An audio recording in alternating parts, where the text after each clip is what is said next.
General media network. मैं हूं अंसारुल पारी। आज हमारे साथ एक खास मेहमान मौजूद है। विदेश मामलों और रक्षा मामलों के वरिष्ठ जानकार हमारे साथ हैं, यानी कमर आगा साहब। मोहताज तारुफ के मोहताज नहीं है। जाहिर है कि जब से हम लोगों ने होश संभाला है तब से उनको टेलीविजन पे उनसे सीखने का हमें मौका मिलता रहा है। वो आज हमारे साथ हैं, हमारे लिए एक बड़ी खुशकिस्मती की बात है। कमर साहब, आपका बहुत बहुत स्वागत है। जी सर। कमर साहब, अगर हम देखें तो चूंकि आज हम बात करेंगे जिस तरह से पैलेस्टाइन और इजराइल को लेकर के आज जो हालात बने हुए हैं, पिछले यानी सोमवार को जब ये तमाम कन्फ्लिक्ट शुरू हुआ था, यानी मस्जिद अक्सा में नमाज के दौरान जब इजरायली पुलिस थी और उसने बड़े पैमाने पर बहुत ही बर्बरियत के साथ और ये कहा जा सकता है कि जिस तरह से जुल्म वहां पर ढाया, और उसके बाद सोमवार को हमास की तरफ से, गाजा पट्टी की तरफ से एक ये रॉकेट्स जिस तरह से आए हैं, उसके बाद हालात काफी तनावपूर्ण बने हुए हैं। दुनिया की निगाहें लगी हुई हैं। वेस्ट बैंक का जो पूरा इलाका है, यानी इजराइल और फिलिस्तीन, इस वक्त आग के मुहाने पे बैठा हुआ है।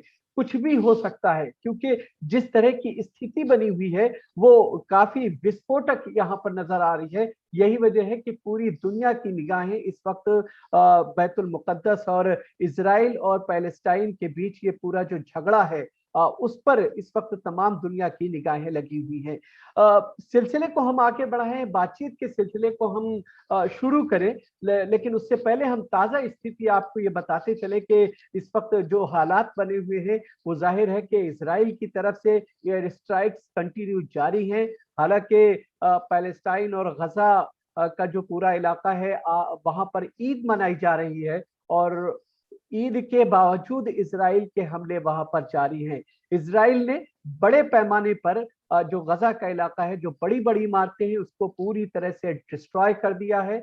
और जो ये स्वास्थ्य विभाग है पैलेस्टाइन का, वहां की तरफ से ये बताया गया है कि तकरीबन अब तक 87 लोगों की मौत हो चुकी है और 500 से ज्यादा लोग जो है जख्मी हैं। हालांकि इजराइल में जो गाजा की तरफ से रॉकेट छोड़े गए हैं उसमें भी जो है आधे दर्जन से ज्यादा, यानी 7-8 से ज्यादा लोगों की मौत हो चुकी है, और वहां पर भी 200-250 के आसपास लोग बुरी तरह से जख्मी हैं।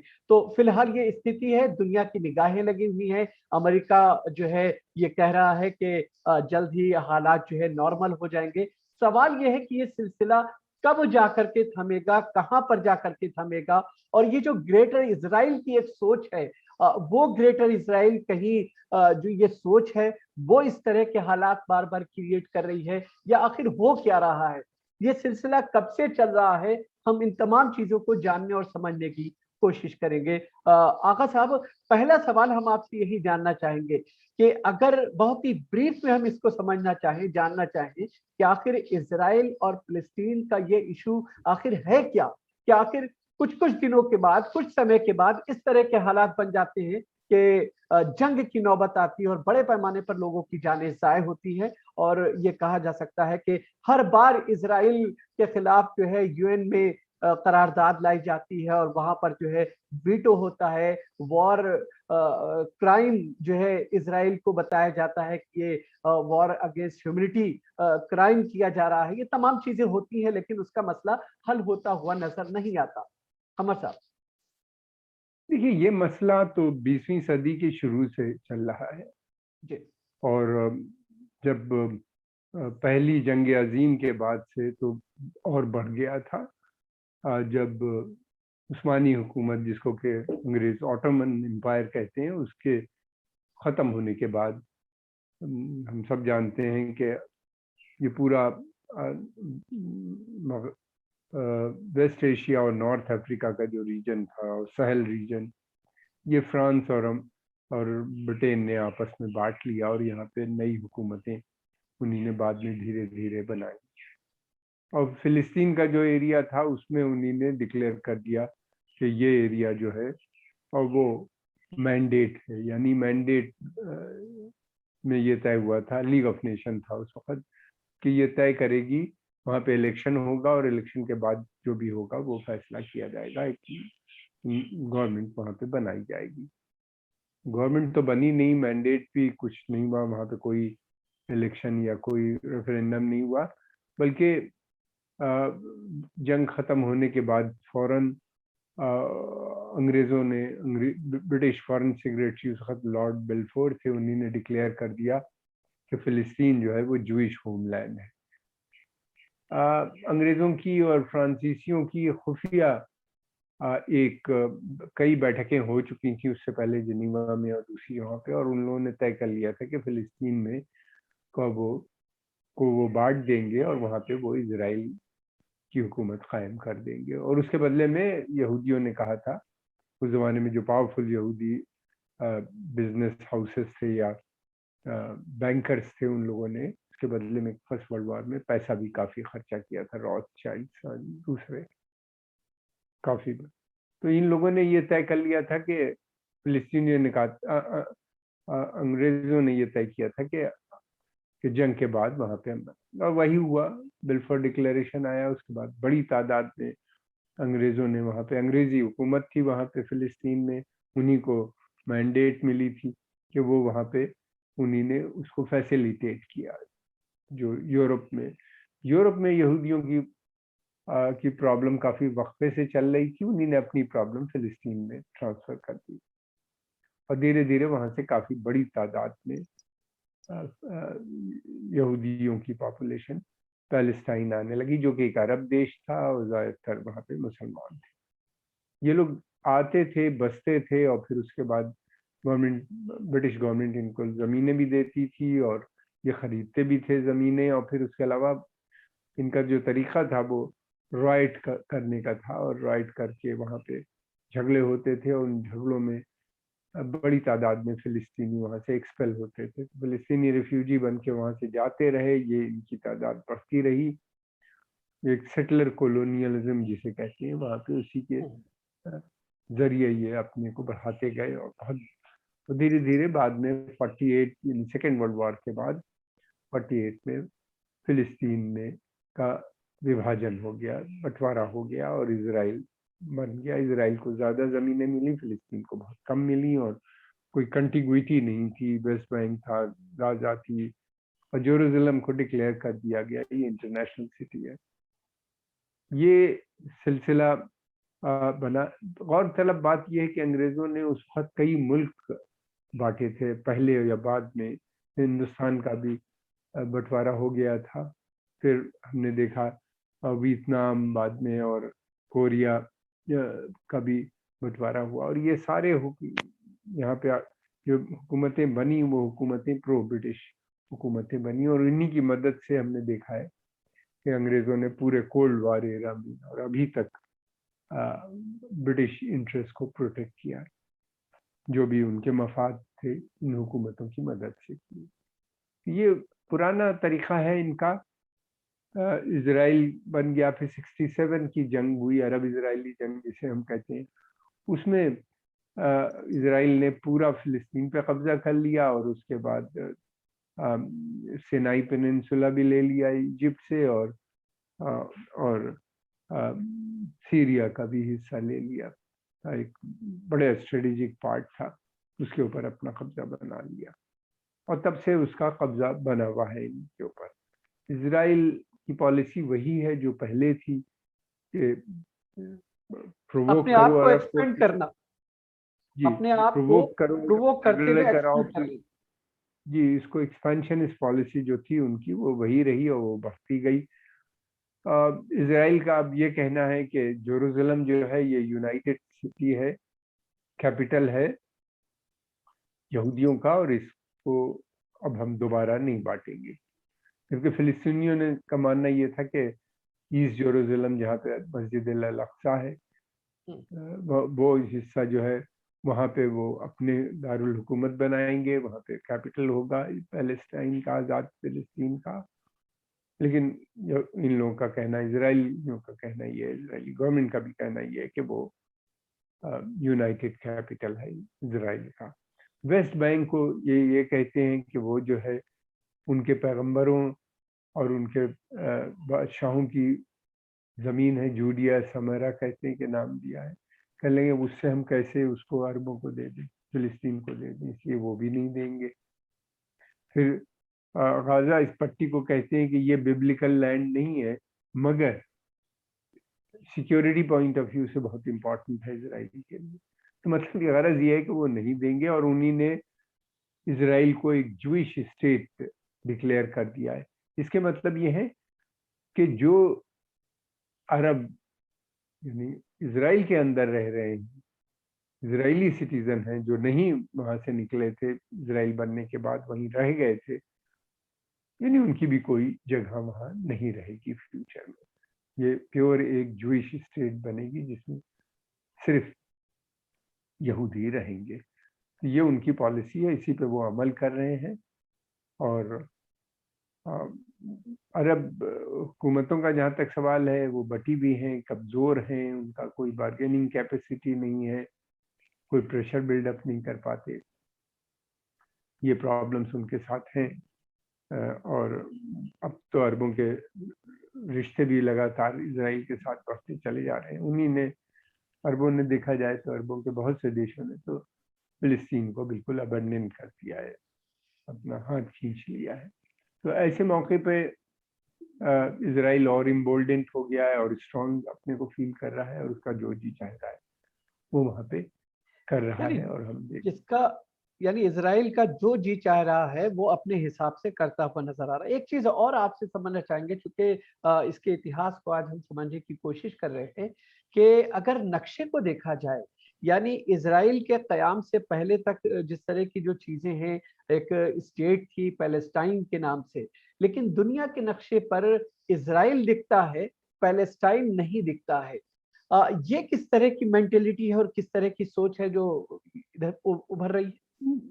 पैलेस्टाइन तो खत्म हो गया, जो कुछ था भी पहले ही खत्म हो गया था। हम्म, जब फिलिस्तीन का विभाजन हुआ, बंटवारा हुआ, उसके बाद ये था कि जॉर्डन ने वेस्ट बैंक के ऊपर अपना कब्जा बना लिया, ये कह के वाइबल नहीं है, फिलिस्तीन डिफेंड नहीं कर पाएंगे इसलिए। और गाजा पट्टी के ऊपर जो था, जो मेन एरिया था, वहाँ पे इनका कब्जा हो गया। इजिप्ट ने अपना कब्जा कर लिया था। तो जैसे ही बना, इजराइल बना, तो इनकी आर्मीज वहाँ पे इंटर कर गई और इनको कर लिया। ईस्ट जेरूसलम पे भी जॉर्डन ही का था कब्जा। तो फिलिस्तीन तो उसी वक्त सीज टू एग्जिस्ट। एंड तब से अब तक वो लड़ाई लड़ रहे हैं, रिफ्यूजी हैं बड़ी तादाद में, जॉर्डन, इजिप्ट और दूसरे अरब देशों में वो बसे में हैं, सीरिया, लेबनान, और उसके अलावा और बहुत से देशों में वो चले गए, उनको बसा दिया गया। मगर उनकी तमन्ना यही है कि वो एक दिन जरूर वापस जाएंगे। उनकी स्ट्रगल जारी है, उनकी लड़ाई में कोई कमी नजर नहीं आती। पहले नहीं, जैसे अमेरिका और इसराइल, या फिर जो है यूरोप के या फिर ब्रिटेन जो कंट्रीज हैं, वो बराबर जो है इस तरह के जो लोग हैं जो अपने घर को, अपने मकान को, अपनी आबादियों को बचाने के लिए जद्दोजहद कर रहे हैं, उनको टेररिस्ट के नाम से जो है बुलाना, और फिर उनको जो है उनकी छवि को दागदार करके दुनिया में एक तरह से बदनाम करने की उसकी अपनी एक कोशिश रही है। शायद ये वजह है कि जिसकी वजह से अब तक जो है पैलेस्टाइन जिस तरह से उभर के आना चाहिए था वो नहीं उभर पा रहा है। नहीं, देखिए, उनकी पॉलिसी टू स्टेट की पॉलिसी है, मगर उसके ऊपर वो कोई अमल नहीं हो रहा है। कहते जरूर हैं और धीरे धीरे इजराइल कब्जा बढ़ाता चला जा रहा है, उसको वो रोकते भी नहीं, कंडेम कर देते हैं। दूसरी बात यह है कि मैंने जिसका जिक्र पहले भी किया था कि बार्गेनिंग कैपेसिटी नहीं है, कोई स्ट्रेंथ नहीं है अरबों की। और भाई जमाना ऐसा है जिसकी लाठी उसकी भैंस।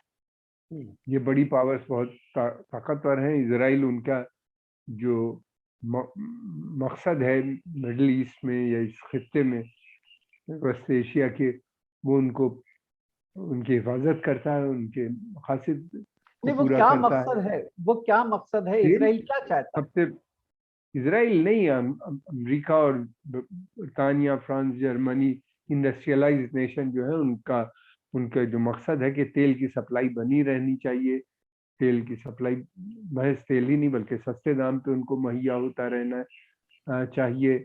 और दूसरे जो और मिनरल्स हैं वहाँ पे, जिसकी उनकी उनकी फैक्ट्रीज को, इंडस्ट्री को ज़रूरत है, वो वहाँ पे जाते रहना चाहिए। अगर तेल की सप्लाई बंद हो जाएगी तो तेल की कीमत बढ़ेगी, ग्लोबल रिसेशन का खतरा रहता है।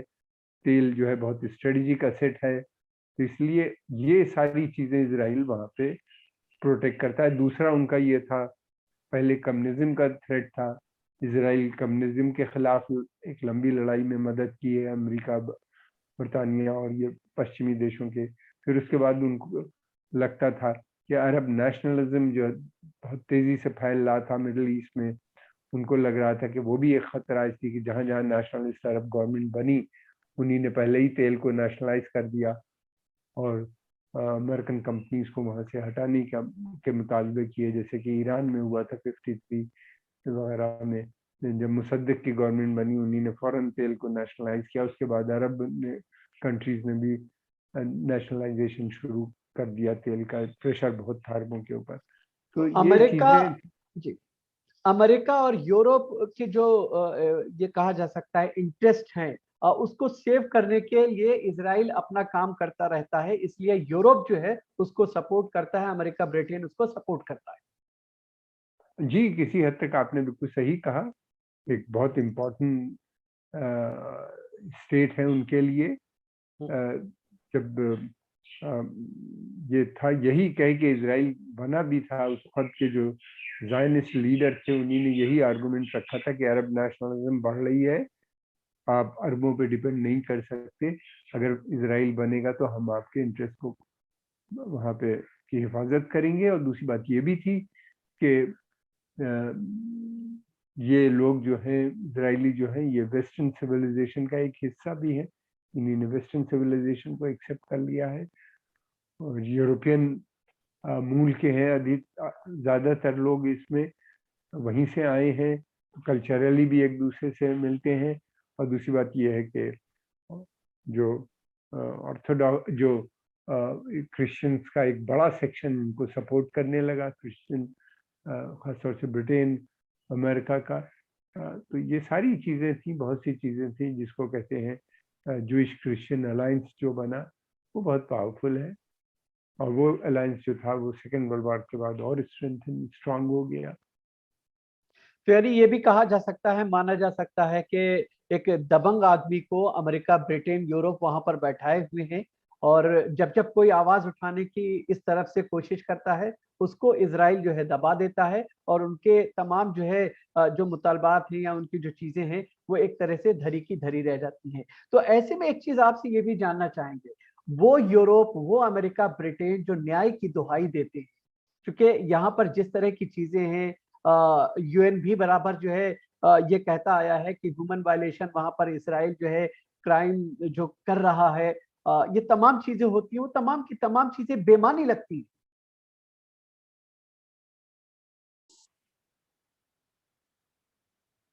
जी।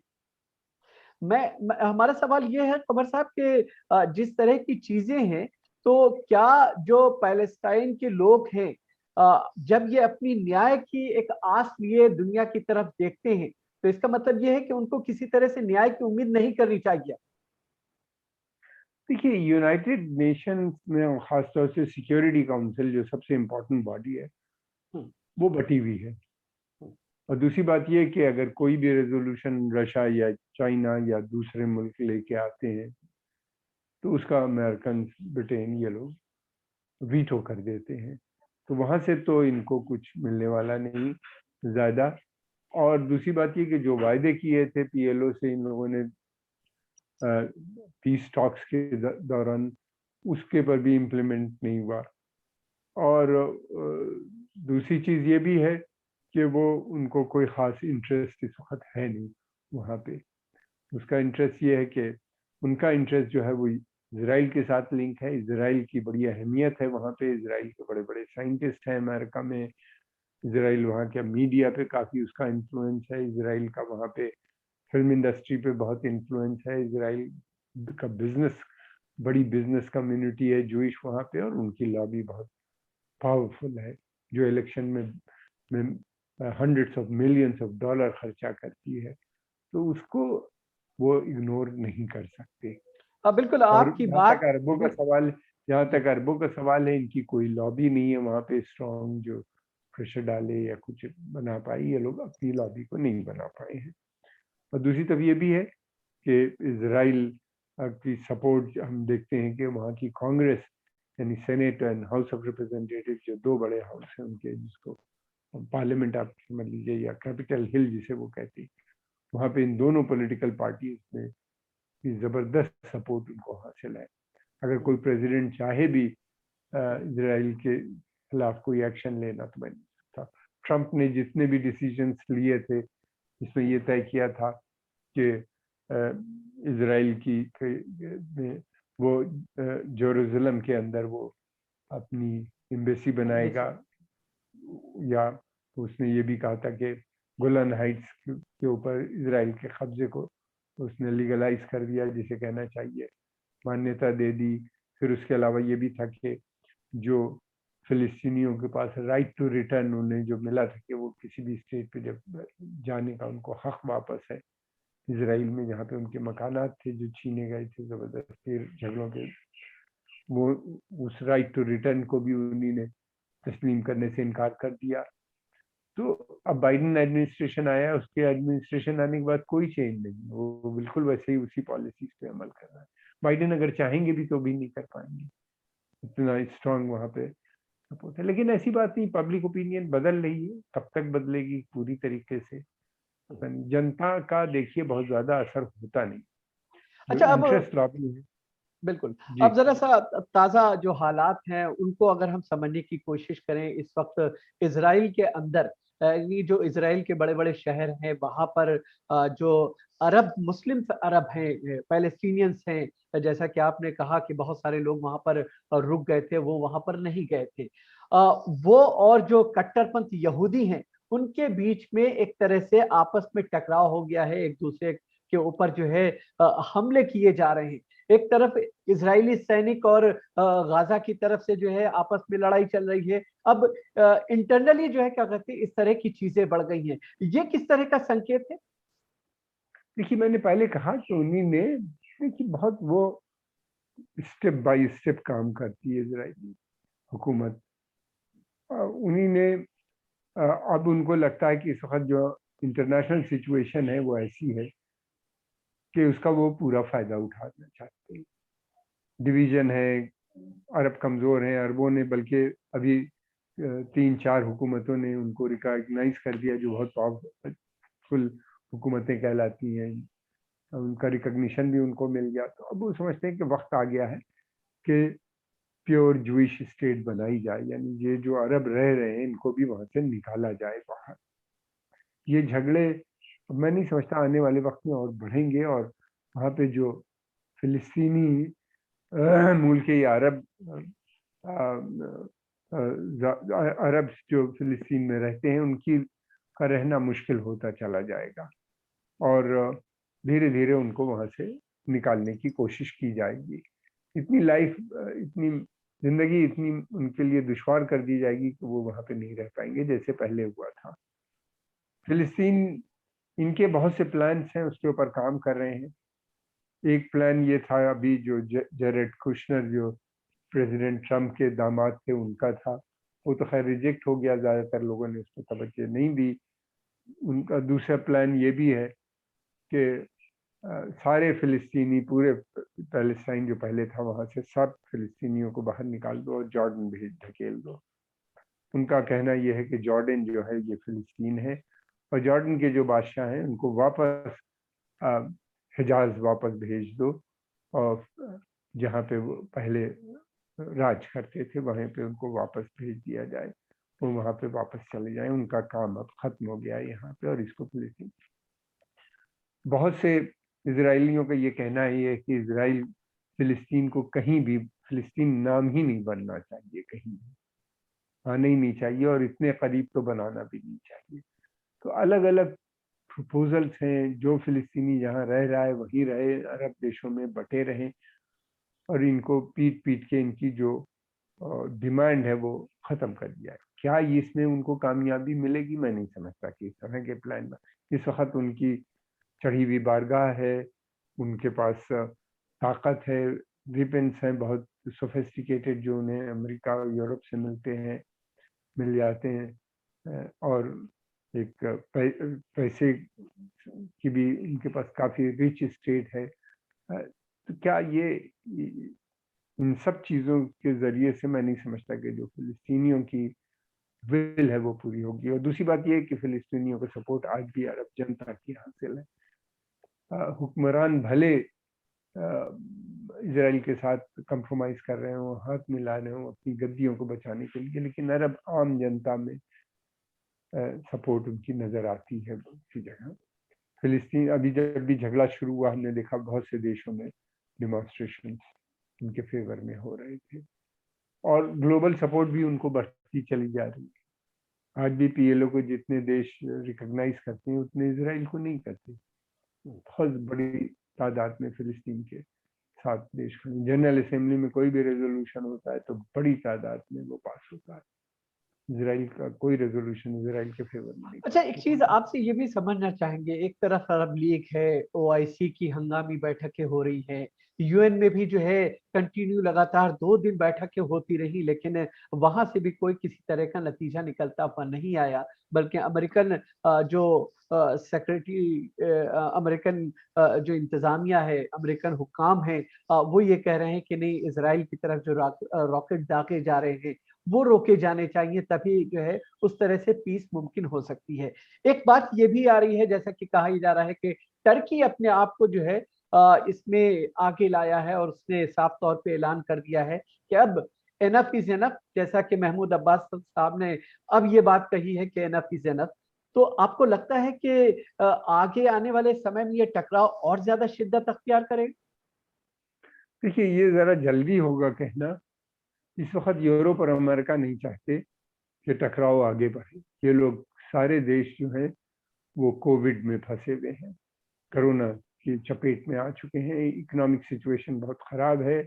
जंग के मतलब ये है कि अगर जंग होगी तो फिर उसके बाद इसराइल को बड़ी रकम इन लोगों को मुहैया करनी पड़ेगी, दोबारा से वेपन सिस्टम देने पड़ेंगे इसराइल को, और उसको दोबारा से उनकी पॉलिसी ये है कि इसराइल जो है वो सबसे ताकतवर हुकूमत वहाँ पे उस पूरे खित्ते में होनी चाहिए। मिलिट्री सुपीरियरिटी उसकी बनी रहनी चाहिए अरबों से ज़्यादा।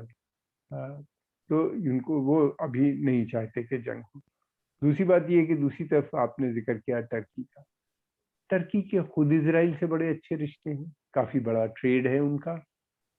टर्की इसराइल की एयरफोर्स की जो ट्रेनिंग होती है वो टर्की में होती है, एक बेस है उनका पूरा वहाँ के ऊपर। अरब और मुस्लिम हुक्मरान जो है इस तरह के स्टेटमेंट बड़े बड़े दे देते हैं अपनी जनता को खुश करने के लिए, मगर जहाँ तक सवाल होता है अमल करने का तो कुछ नहीं। क्या आपने बताया कि अरब लीग में की भी बैठक हुई, इस्लामिक कॉन्फ्रेंस ऑर्गेनाइजेशन ने भी बैठक की, रेजोल्यूशन पास की, लेकिन हम देख रहे हैं इस तरह के रेजोल्यूशन पिछले 50 साल से पास हो रहे हैं, लेकिन कभी भी किसी रेजोल्यूशन को इम्प्लीमेंट नहीं किया गया सीरियसली। अगर सीरियसली किया जाता तो आज शायद हालत ना होती, इतनी बुरी ना होती। तो ये लोग, फिर दूसरी बात ये है कि ज़्यादातर अरब देश खुद अमेरिका की सिक्योरिटी पे डिपेंड करते हैं। उनको अमेरिका ही सिक्योरिटी देता है। अमेरिकन ट्रूप्स भी वहाँ पे मौजूद हैं उनको बचाने के लिए, की हुकूमतों को बचाने के लिए। और तो मुझे नहीं लगता कि वो कोई सीरियस कदम इस तरह से उठेगा। फिलिस्तीनी बिल्कुल अकेले हैं। ये था कि जब तक कोल्ड वॉर थी तब तक ये बहुत से देश उनको सपोर्ट कर रहे थे। अब वो सपोर्ट उस तरह से उनको हासिल नहीं है, लेकिन ये है कि अभी भी बहुत से देश उनको सपोर्ट देते रहते हैं। अच्छा, एक चीज और चल रही है कि जिस तरह से टर्की पाकिस्तान ने खास तौर से रशियन प्रेसिडेंट से बातचीत की है, और ये कहा जा रहा है कि संयुक्त राष्ट्र की तरफ से एक पीस कीपिंग फोर्स वहां पर तैनात की जाए। ये भी एक तरह की बहस चल रही है, इसको लेकर के क्या हालात कुछ दिख रहे हैं आपको? नहीं, देखिए, ये बहुत अच्छी बातें हैं। इस तरह की बातें, ज़बानी बातें होती हैं इस तरह की, टर्की भी बहुत अच्छी तरह से जानता है, पाकिस्तान भी बहुत अच्छी तरह से जानता है कि जब ये रेजोल्यूशन आएगा यूनाइटेड नेशन सिक्योरिटी काउंसिल में तो अमेरिका, ब्रिटेन, फ्रांस सब इसको वीटो कर देंगे, मसला खत्म हो जाएगा। हाँ, लेकिन ये कि रेजोल्यूशन आना चाहिए चाहे वो वीटो करे, और बहुत से देश एब्सटेन कर देंगे, कुछ वीटो कर देंगे, मसला इनका वहीं रह जाएगा। ठीक है, तो ये पूरा सिनेरियो आपने अंतर्राष्ट्रीय पैमाने पर किस तरह से चीजें हो रही हैं, खास तौर से पैलेस्टाइन और इजराइल समस्या को लेकर के। लेकिन अगर इस पूरी घटना को हम देखें, यानी 2014 के बाद से ये अब तक शायद इजराइल ने पहली बार इस तरह से इतनी सख्ती के साथ और इतने बड़े पैमाने पर इस पूरी जंग को, इस पूरी मुहिम को छेड़ रखा है। ऐसे में जिस तरह का जो है जवाबी कार्रवाई खासतौर से हमास या पैलेस्टीनियन जो जंगजू ग्रुप हैं उनकी तरफ से दी जा रही है, हजारों की तादाद में जो है रॉकेट फायर किए जा रहे हैं, उसे आप किस तरह से एनालाइज करेंगे? तो देखिए, इसमें कोई शक नहीं कि जिस तरीके से ये लोग लड़ रहे हैं और बगैर किसी मदद के दूसरे मुल्कों के, इनके पास कोई वेपन नहीं देता, कहीं से नहीं आता, ये खुद ही बनाते हैं रॉकेट्स। और इन्हीं ने अपनी बनाने की जो ताकत है उसको काफ़ी बढ़ा लिया है। रॉकेट्स अब इनके जो हैं इसराइल के बहुत से शहरों को तक पहुंच जाने लगे हैं और इन्होंने बहुत से टारगेट भी किए हैं और अपनी यहाँ पे खड़े भी हैं। और इनकी एक काफ़ी पोजीशन भी काफ़ी स्ट्रांग हो चुकी है इन ग्रुप्स की। इनको सपोर्ट भी बहुत से देश से मिल जाती है, इकोनॉमिक या जैसे भी हो। फिलिस्तीनी खुद जो पूरी दुनिया में काम कर रहे हैं वो भी पैसा इन लोग को भेजते रहते हैं, उसी से ये सस्टेन करते रहते हैं उन पैसे से। और फिर उसके अलावा अरब देश भी कुछ ना कुछ इनकी मदद करते रहते हैं, इकोनॉमिक मदद करते हैं, लेकिन मिलिट्री मदद इनको कहीं से नहीं मिलती। कहा जाता है कि ईरान के ऊपर ये इल्ज़ाम है कि वो इनको ट्रेनिंग देता है ये वेपन बनाने की और इन सब चीज़ों की। कहाँ तक सच है इसके बारे में कहना ज़रा मुश्किल होगा, लेकिन ईरान खुल के इनका समर्थन करता है, सपोर्ट करता है इन ग्रुप्स का। और दूसरी तरफ ये भी है कि फिलिस्तीन के अंदर भी एक प्रॉब्लम है। एक तरफ तो पीएलओ की हुकूमत है, तो दूसरी तरफ हमस की हुकूमत है और हमस को कोई रिकॉग्नाइज नहीं करता। इनके आपस में भी डिवीजन है, वो भी एक बड़ा मसला बना हुआ है फिलिस्तीनियों के लिए, उसने भी काफी कमजोर कर दिया। अच्छा, एक चीज ये जानना चाहेंगे कि जिस तरह से तमाम चीजें हो रही हैं, आखिर जाहिर है कि लोग मर रहे हैं, चाहे वो इजराइल के अंदर मर रहे हों या पैलेस्टाइन के अंदर, जिस पर के जो है इजराइल का एक तरह से गासिबाना कब्जा है। ऐसी स्थिति में इस समस्या का समाधान क्या होना चाहिए और भारत का ऐसी उसमें आप क्या रोल देखते देखिए, भारत ने हमेशा से फिलिस्तीन का समर्थन किया है, उनको एम्बेसी बना के दी। उनकी भारत में एम्बेसी है, उनके लोगों को ट्रेनिंग देता है वहाँ जाके आईटी सेक्टर में और बहुत से सेक्टर्स में। उनको स्टूडेंट को एडमिशन यहाँ देता है, एड भी देता है। वहाँ वहाँ के ऊपर वो उनके बिजनेसमैन को भी ट्रेनिंग देने का काम करता रहता है। इस तरह के बहुत से इनके प्रोग्राम्स हैं जो वहाँ पे गाजा पट्टी या खासतौर से रमल्ला साइड में और वेस्ट बैंक में इनके चलते रहते हैं, जिसका फायदा फिलिस्तीनियों को काफ़ी मिलता रहता है।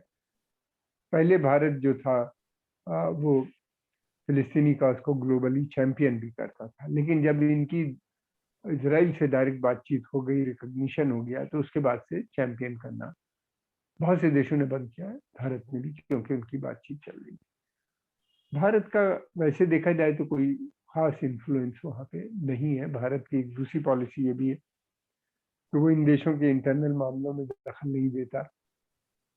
ये मसला अरबों का है, अरब जब तक नहीं चाहेंगे मैं नहीं समझता। हाँ, अगर अरब खुल के सामने आएंगे तो भारत मैं समझता हूँ जरूर सपोर्ट करेगा। भारत की देश दोस्ती इजराइल से भी बनी हुई है, बड़े अच्छे संबंध है, आज से नहीं है, बल्कि